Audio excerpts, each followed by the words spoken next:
salaamaaleykum mbokki taalibe yi murid yi ak bépp jullit bu ci bëgg a jariñu maa ngi leen di nuyu te di leen baaxe xasida ak Sëriñ Tuubaa gi nga xam ne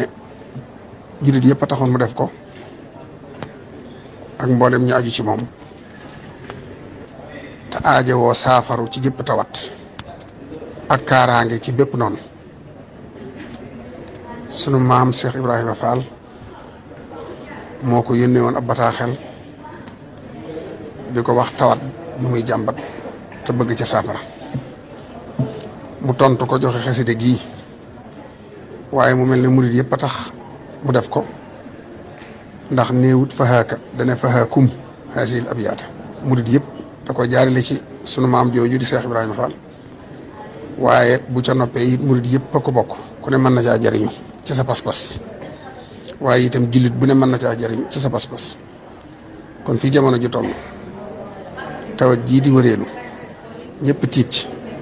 képp ku taxu xasida gi ne la wóor ne du la laal te mën naa saafara jàngoro ju ne mën naa aarit ku ne ci jàngoro mooy xasida gii may booleeg wax ji te sëriñ bi tontu ci Seex Ibra ne wa aleykum salaam wa rahmatullahi wa barakatuhu faakum hasil abiyat shifaan min kulli daa'in wa hisnan hasinan min makaa'idi jamiil a'daa'i yaa rabbi bil mustafa al muxtaari min mudari shafihi ummatihi fil badwi wal xadari xasida googu nag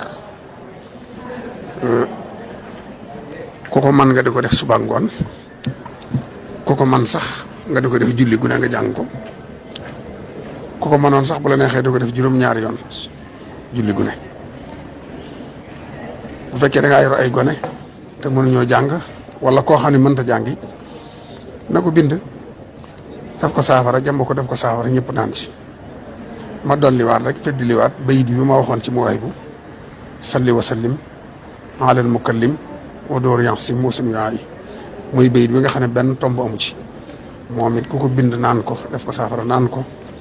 tawat lum la jege incha allah du la wàll doo ci bokk maa ngi koy baaxee taalibe bi yëpp ak bépp julli bu ci bëgg a jëriñ